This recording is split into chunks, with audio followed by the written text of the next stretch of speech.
আল্লাহ দেখতে চাইলেন ওই ছেলের জন্য মায়া বেশি নাকি আল্লাহর জন্য বেশি। আল্লাহ ডেকে বললেন, ইব্রাহিম দেখি হৃদয়ে কার জন্য দরদার ভালোবাসাটা বেশি। যাও আমার সন্তুষ্টির জন্য ৮৬ বছর বয়সে পাওয়া কলিজার টুকরা দুধের বাচ্চা ইসমাইলকে জবাই করে আমার খুশি অর্জন করো। জবাই করো, স্যাক্রিফাইস করো, আমার জন্য উৎসর্গ করো। এবার আল্লাহ দেখলেন সাইয়েদনা ইব্রাহিমের হৃদয়ের মধ্যে ইসমাইলের জন্য ভালোবাসা বেশি না কম? কত বেশি জানেন? সাইয়েদনা ইসমাইল যখন দুনিয়াতে এসেছে তখন সাইয়েদনা ইব্রাহিম আলাইহিস সালামের বয়স ছিল ৮৬। কত? আপনাকে বাগেরহাটে ৮৬ বছর বয়সে কারো বাচ্চা কাচ্চা হয়? হ্যাঁ, আছে এরকম পালোয়ান? আছে কেউ? নাই। সাইয়েদনা ইসমাইল যখন এসেছে দুনিয়ায় তখন সাইয়েদনা ইব্রাহিমের বয়স কত ছিল? ৮৬। তার মানে ৮৬টা বছর আল্লাহর কাছে কাঁদছে আর দোয়া করছে, আল্লাহ একটা সন্তান দাও দাও দাও, দেয় নাই। ৮৬ বছর বয়সে যে সন্তানটা দিল ওই সন্তানের প্রতি মায়া, দরদ, মোহব্বত, ভালোবাসা বেশি না কম?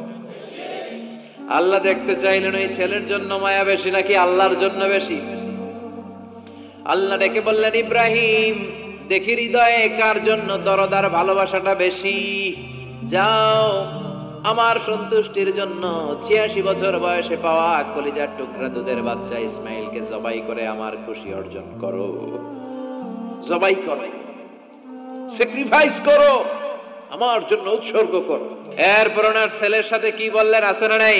ফালাম্মা বালাগা মাআহুস সা'য়া ক্বালা ইয়া বুনাইয়া ইন্নী আরা ফিল মানামি আন্নী আযবাহুক ফানজুর মাযা তারা।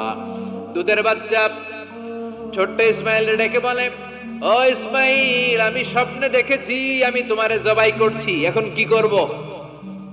সুবহানাল্লাহ। আমার আব্বা যদি আমারে কইতো, আপনার বাবা যদি বলতো, আব্বা তোরে তো দেখছি স্বপ্নে জবাই করি, আমরা কইতাম আব্বা আমার দেখেন না, আমার বড়টারে দেখছেন। কথা কন। আমরা বলতাম ছোটটারে দেখছেন, ওইটারে জবাই করেন, মাইজ্জাডারে করেন, বড়ডারে করেন, আইন আই হাইতান্ন। সুবহানাল্লাহ কইবেন না? কি বাবা, কি ছেলে! ইন্নী আরা ফিল মানামি আন্নী আযবাহুক ফানজুর মাযা তারা। ইসমাইল স্বপ্নে দেখেছি তোমারে জবাই করতেছি, কি করব কও? সাইয়েদনা ইব্রাহিম এই প্রশ্ন করার পরে সাইয়েদনা ইসমাইল বললেন, ক্বালা ইয়া আবাতি ফাআল মা তুমার। বাবা আপনি স্বপ্নে যা দেখেছেন ঠিক তাই করেন, যা দেখেছেন তাই করেন। আমগো পোলা গুলাও পোলা, ওনার পোলাও পোলা। সাতাজিদুনি ইনশাআল্লাহু মিনাস সাবিরিন। আব্বা আমি তো ডরাই না, আপনি ডরায়েন না। আমি ভয় পাই নাই, আমি ভয় আছে, আপনি ভয় পান কিনা? আল্লাহু আকবার। কি ছেলে দিয়েছিল আল্লাহ তারে! ইফআল মা তুমার সাতাজিদুনি ইনশাআল্লাহু মিনাস সাবিরিন। ও বাবা আপনি ভয় পায়েন না, ইনশাআল্লাহ আপনি আমারে ধৈর্যশীল দেখতে পাবেন, আপনি আমারে ধৈর্যশীল দেখতে পাবেন। তাহলে ছেলের সাথে কি কথা হয়েছে কোরআনে আছে না নাই? বলতে দেরি, ছুরি নিয়ে গলার মধ্যে ছুরি চালাতে ১ সেকেন্ডও দেরি করে নাই। সুবহানাল্লাহ পড়েন।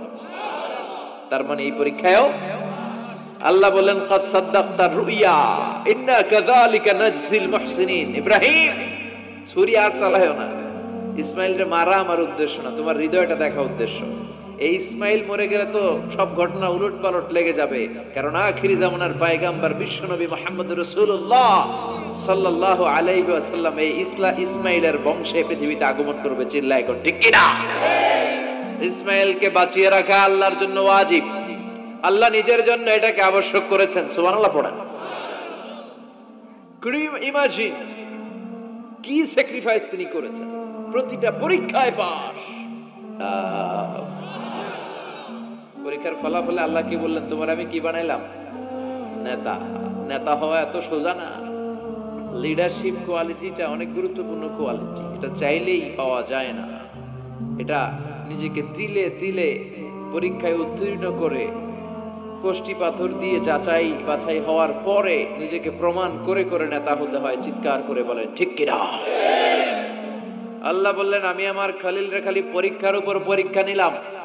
যারে আল্লাহ ভালোবাসে বেশি তার জীবনে পরীক্ষাও বিশ্ব নবীরে আল্লাহ বুঝাতে চাইলেন, ও আমার নবী, আপনার জীবনটা পরীক্ষাময়, এত পরীক্ষা থেকে বিচলিত হওয়ার কিছু নাই, টেনশনে পড়ার কিছু নাই, নিরাশ হওয়ার কিছু নাই। আপনার পিতা ইব্রাহিমকেও এরকম অনেকগুলো আমি পরীক্ষা নিয়েছি, আর প্রতিটা পরীক্ষায় আমার ইব্রাহিম খলিল সফলতার সাথে উত্তীর্ণ হয়েছে। আসাদুন নাসি বালাআন আল আম্বিয়া, এই পৃথিবীতে সবচেয়ে বেশি বালা মুসিবত আর পরীক্ষা আসে নবীদের। কাদের? সুম্মাল আমসাল ফাল আমসাল, এরপরে সিদ্দিকিনদের, শুহাদাদের, সালেহিনদের। ইবতালা আর রাজুলু হাসাবা দীনি, ব্যক্তির দিনদারি যত বেশি তার উপর আল্লাহর পরীক্ষা। এজন্য মুমিন পরীক্ষাতে ভয় পায় না, মুমিন কখনো বিচলিত হয় না, মুমিন ভরসা রাখে একজনের উপর। চিল্লায় বলেন, তিনি কে? আল্লাহ বললেন, পরীক্ষার পর পাহাড় সম পরীক্ষা দিয়ে আমি আমার খলিল ইব্রাহিমকে যাচাই করেছি। একটা পরীক্ষায় ইব্রাহিম ফেল করে নাই, প্রতিটা পরীক্ষায় পাস। এগুলো বলে বলে বিষ্ণুনবীর আল্লাহ সান্ত্বনা দিচ্ছেন, নবী, ওরা আপনারে গালি দেয় জাদুকর বলে, ওরা আপনারে গালি দেয় গণক বলে, ওরা আপনারে কবি বলে গালি দেয়, ওরা আপনারে পাগল বলে গালি দেয়, একটার পর একটা পরীক্ষায় আপনি জর্জরিত হচ্ছেন। নবী, আপনার পিতা ইব্রাহিম তো এর চেয়েও বেশি পরীক্ষায় পড়েছে। দুনিয়াতে আমরাও যারা পরীক্ষার শিখা, আমরাও সাইয়েদনা ইব্রাহিমের জীবনী থেকে শিক্ষা নেওয়ার দরকার আছে না নাই? গালি আসবে, মন্দ কথা আসবে, বিপদ আসবে, জেল জরিমানা আসবে, ঝুঁকি আসবে। এই ঝুঁকি আর রিস্কের মধ্য দিয়ে কালিমার দাওয়াতের প্রচারের কাজ করতে হবে। চিল্লায় এখন ঠিক কিনা? এটাই মুমিনের বৈশিষ্ট্য। ঝুঁকি, বিপদ, পরীক্ষা, বালা মুসিবত, এগুলো মুমিনের লক ছাড়ে না, পিস ছাড়ে না। কারণ মুমিনরে পছন্দ করে কে? মুমিন খুব ভালো করেই জানে বিপদের পরেই বিজয় দান করবে কে। রাত্রি যত গভীর হয়, সুবহে সাদিকের সময় কাছে আসতে থাকে, গর্ভবতী নারীর পেটের ব্যথা যত বাড়তে থাকে, নতুন মেহমান দুনিয়ায় আসার সময় ঘনাতে থাকে, তেমনি ইসলামের পক্ষে যারা কথা বলে তাদের উপর বিপদ, ঝুঁকি, অত্যাচার, অনাচার যত বাড়তে থাকে, কালেমার বিজয়ের সময়টাও কাছে আসতে থাকে, কাছে আসতে থাকে। এই নাজরানা আমাদেরকে দিতে হবে, পরীক্ষায় আমাদেরকে সাইয়েদনা ইব্রাহিমের মতো উত্তীর্ণ হতে হবে। জালিমরা বেশি দিন থাকতে পারে না, এটা ইতিহাস সাক্ষী। কথা বলেন, যারা জুলুম করে তাদের জন্য তো সাহায্য নাই, যারা মাজলুম তাদের জন্য সাহায্য। বদরের প্রান্তরে 313 জন মাত্র দরিদ্র, গরিব, মাজলুম সাহাবী, তাদের জন্য আকাশ থেকে ফেরেশতা দিয়ে নুসরাত সাহায্য করেছে কে? তার মানে মাজলুম আল্লাহর পক্ষে আর জালিমের বিপক্ষে, ঠিক কি না? জালিমের জন্য কোনো সাহায্য নাই, বরং দুনিয়ায় যারা জুলুম করে তাদের ক্ষমতা বেশি দিন থাকে না। ফেরাউন বেশি দিন থাকে নাই, থাকছে? নমরুদ বেশি দিন থাকে নাই, থাকছে? থাকতে পারে না। যারা দুনিয়াতে রক্ত ঝরায় এরা থাকতে পারে না, বরং যাদের রক্ত ঝরে তাদেরকে আল্লাহ বিজয় দিয়ে দেয়। আর যারা রক্ত ঝরায় এদের শেষ রক্ষাও হয় না, এরা জান নিয়ে পালাবার সুযোগ পায় না। কথা বলেন। এজন্য পরীক্ষা আসলে মুমিন ভয় পাবে? মুমিনের হৃদয়ে ভয় আছে কার? চিল্লায় বলেন। আল্লাহর ভয় নিয়ে থাকতে হবে। সাইয়েদনা ইব্রাহিমকে একটার পর একটা পরীক্ষায় আল্লাহ ফেলেছেন, একটার পর একটা পরীক্ষায় আল্লাহ ফেলেছেন, কিন্তু এই পরীক্ষায় তিনি গোল্ডেন এ প্লাস। সুবহানাল্লাহ পড়েন। রব্বুল আলামিন বলেন, ওয়াইয বিতালা ইব্রাহিম রাব্বুহু বিকালিমাতিন ফাতাম্মাহুন্না ক্বালা ইন্নী জাইলুকা লিন-নাসি ইমামা। ও খলিল, একটার পর একটা পরীক্ষা আমি তোমার জীবনে নিয়েছি। বিশ্বনবীরে বললেন, আমার ইব্রাহিমের উপর একটার পর একটা পরীক্ষা আমি নিয়েছি। ইব্রাহিম প্রতিটা পরীক্ষায় পাস। আর খুশি হয়ে আমি বললাম, ইব্রাহিম, আমি তোমার নেতা বানায় দিলাম। আল্লাহ put Sayyidina Ibrahim in some tests and trials, and Sayyidina Ibrahim successfully overcome all the tests. Allah said, Ibrahim, I'm gonna make you the leader. Ibrahim, আমি তোর লিডার বানাই দেব, এই ফলাফল স্বরূপ তোমার আমি গোটা বিশ্বের নেতা বানাই দিব। I'm gonna make you the leader. এজন্য সাইয়েদনা ইব্রাহিমকে নেতা বানাই দিলেন কে? একটার পর একটা পরীক্ষা তিনি দিয়েছেন। একটাও সাধারণ পরীক্ষা ছিল না, সব ভয়ঙ্কর পরীক্ষা। পরীক্ষাগুলো ছিল অগ্নি পরীক্ষা, পরীক্ষা নাম্বার 1 ইলকাউহু ফিন্নার, আগুনের পরীক্ষা। নমরুদ বলে, ইব্রাহিম ঈমান ত্যাগ করো, না হলে আগুনে ফেলবো। কোথায় ফেলবো? সাইয়েদনা ইব্রাহিম বলে, আমার জীবন যাবে কিন্তু ঈমান যাবে। ঈমানের পথে অবিচল থেকে আমার মরণ যেন হয়। তোমারই কাছে মিনতি আমার, তোমারই কাছে মিনতি আমার, মহামহিম দয়াময়। ঈমানের পথে অবিচল থেকে আমার মরণ যেন হয়। পড়ে না আমিন? নমরুদ বলে, ইব্রাহিম ঈমান ছাড়ো, তা না হলে আগুনে ফেলবো। ইব্রাহিম বলে, জীবন যাবে কিন্তু ঈমান যাবে। তার মানে পরীক্ষায় পাস, আগুনে ফেলে দেয়া হলো। ঈমান হারা করতে পারে নাই নমরুদ। তার মানে আগুনের পরীক্ষা নাকি ফেল না পাস? পরীক্ষা নাম্বার 1।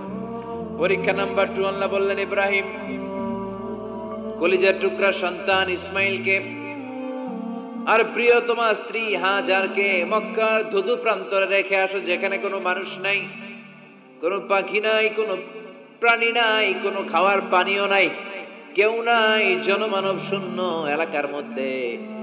ফ্যামিলির সবাইকে রেখে আসো, ইসমাইলরেও রেখে আসো, হাজারকেও রেখে আসো। কোনো টু শব্দ করলেন না।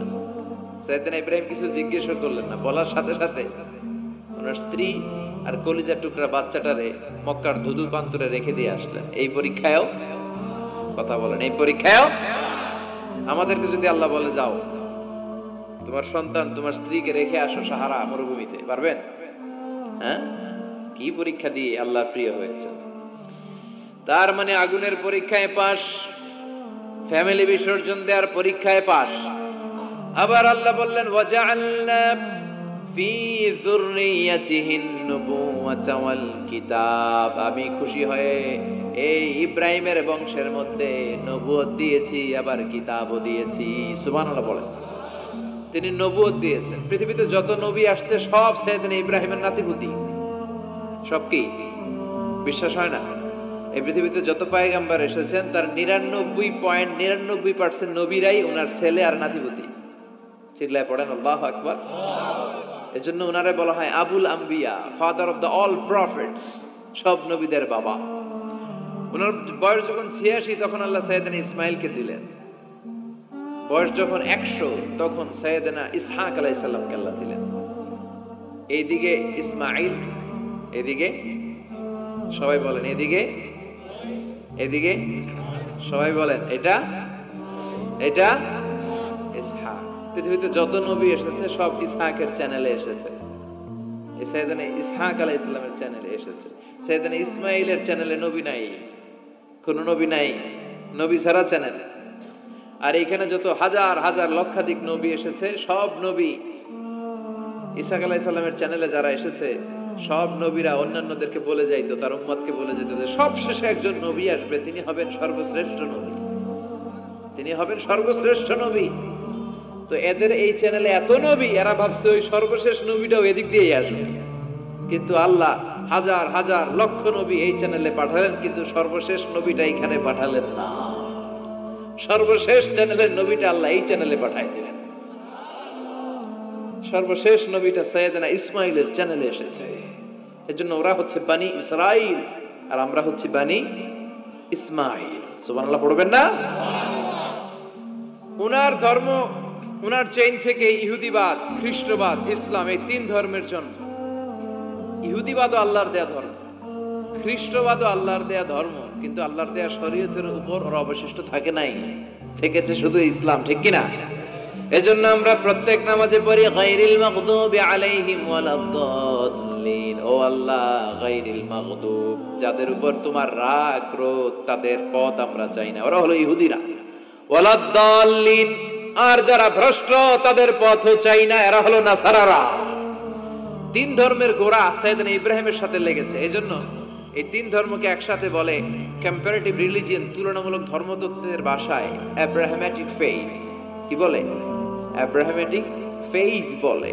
এজন্য ওনাকে বলা হয় আবুল আম্বিয়া। সব নবীরা এই চ্যানেলে এসেছে, তার মানে সব নবী সাইয়েদনা ইব্রাহিমের নাতিপুতি। আবার এই প্রতিটা নবীর জন্য আল্লাহ তাআলা আকাশ থেকে কিতাব নাজিল করেছেন। চিল্লায় বলেন ঠিক কিনা? আল্লাহ বলে ইব্রাহিম তোমারও আমি কিতাব দিলাম। সাইয়েদনা ইব্রাহিম আলাইহিস সালামের উপর কিতাব আছে না নাই? ওই কিতাবের নাম কি? কে পারে? ইন্না হাযা লাফিস সুহুফিল উলা সুহুফি ইব্রাহিম ওয়া মূসা। সুহুফি ইব্রাহিম, সাইয়েদনা ইব্রাহিমকে আল্লাহ তাআলা সহিফা দান করেছেন। চিল্লায় পড়েন আল্লাহু আকবার। আবার এই নবীর নামে আল্লাহর কোরআনে একটা সূরা আছে না নাই? কথা কন, কি নাম সূরা? সূরা আলিফ লাম রা। কিতাবুন আনজালনাহু ইলাইকা লিতুখরিজান নাসা মিনাল যুলুমাতি ইলান নূর। সুবহানাল্লাহ পড়েন। আলিফ লাম রা। I have revealed this holy and sacred book unto you in order to lead the mankind out of darkness into the light. ও নবী, আমি এই কিতাবকে আপনার কাছে পাঠিয়েছি অন্ধকারাচ্ছন্ন মানুষগুলোকে অন্ধকার থেকে আলোর দিকে নিয়ে যেতে।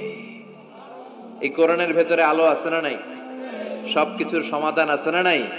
সমাধান চাও যদি জীবনে, মরণে ফিরে যাও, খুঁজে নাও চোখ রাখো কোরআনে। সুবহানাল্লাহ পড়েন। চোখ রাখবেন কোথায়? নাকি মোবাইলে, না টিভিতে, না এটিএন বাংলার পর্দায়? আসিতেছে আগামী শুক্রবার রঙিন পর্দায়। চোখ রাখুন এটিএন বাংলায়। এটিএন বাংলায় চোখ রাখবেন। কই রাখবেন? সমাধান চাও যদি জীবনে, মরণে ফিরে যাও, খুঁজে নাও চোখ রাখো কোরআনে। ঠিক কিনা? If you want the solution this dunya and akhira, go back, have a look to the holy Quran. সুবহানাল্লাহ পড়েন। কি নবী আল্লাহ বানালেন, ওই নবীর নামে আল্লাহ একটা সূরা দিলেন। আবার আল্লাহ বললেন, ও দুনিয়ার মুসলমানেরা শোনো, তোমাদেরকে মুসলমান বলে নাম করেছে এই সাইয়েদনা ইব্রাহিম। ঠিক কিনা? আবার এই নবী সাধারণ কোন নবী নয়, এই নবী হলো তোমাদের জাতির পিতা। আমাগো জাতির পিতা কেডা?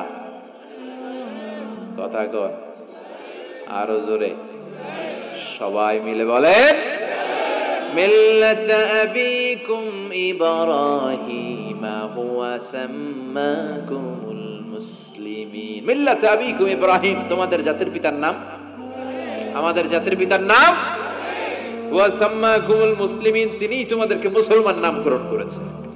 আবার আল্লাহ বললেন, আসলিম ইব্রাহিম, তুমি সবাইরে মুসলমান বানাও, আগে নিজে মুসলমান হও।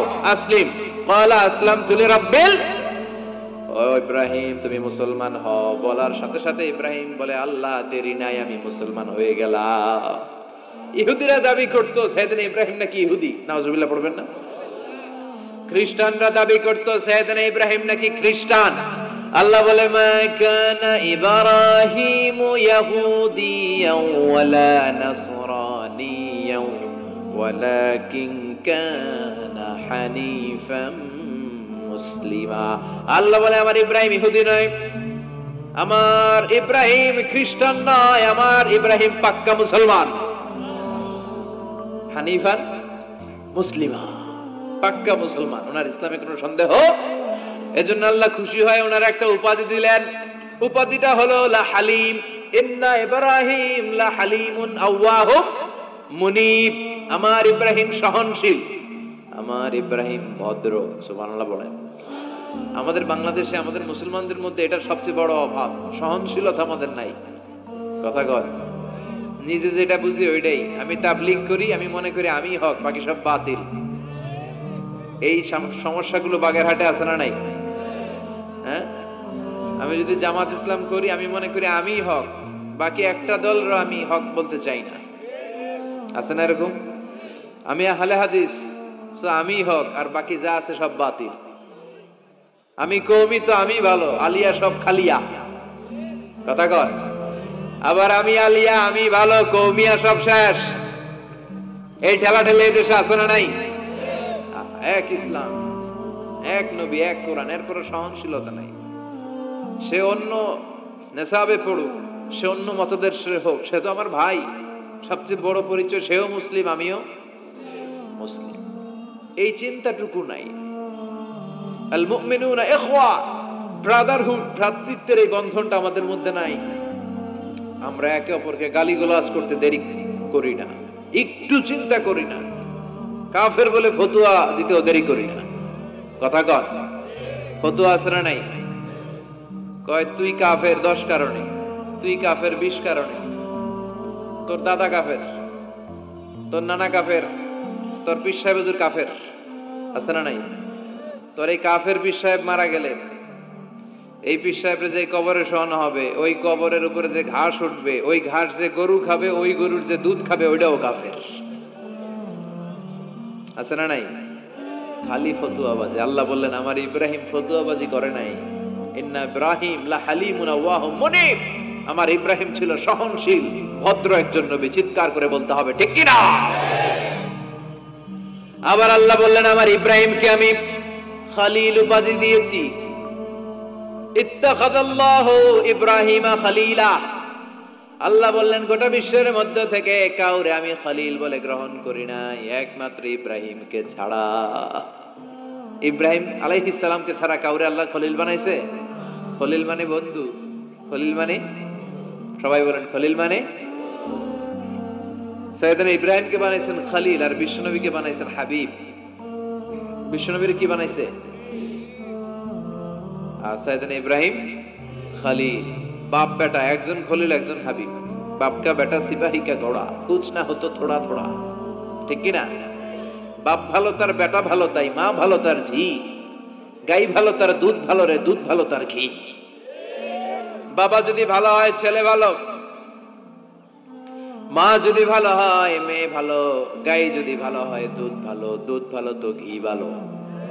কথা বলেন, যেমন বাপ তেমন বেটা। বাবা হলেন খলিল, ছেলে হলো হাবিব। খলিল মানেও বন্ধু, হাবিব মানেও বন্ধু। খলিল মানে এমন বন্ধু যেই বন্ধু আল্লাহরে খুশি করার জন্য কাজ করে। কথা বুঝতে হবে। খলিল মানে এমন বন্ধু যেই বন্ধু আল্লাহরে খুশি করার জন্য কাজ করে। আর হাবিব মানে এমন বন্ধু যেই বন্ধুরে খুশি করার জন্য আল্লাহ নিজেই কাজ করে। কার দাম বেশি?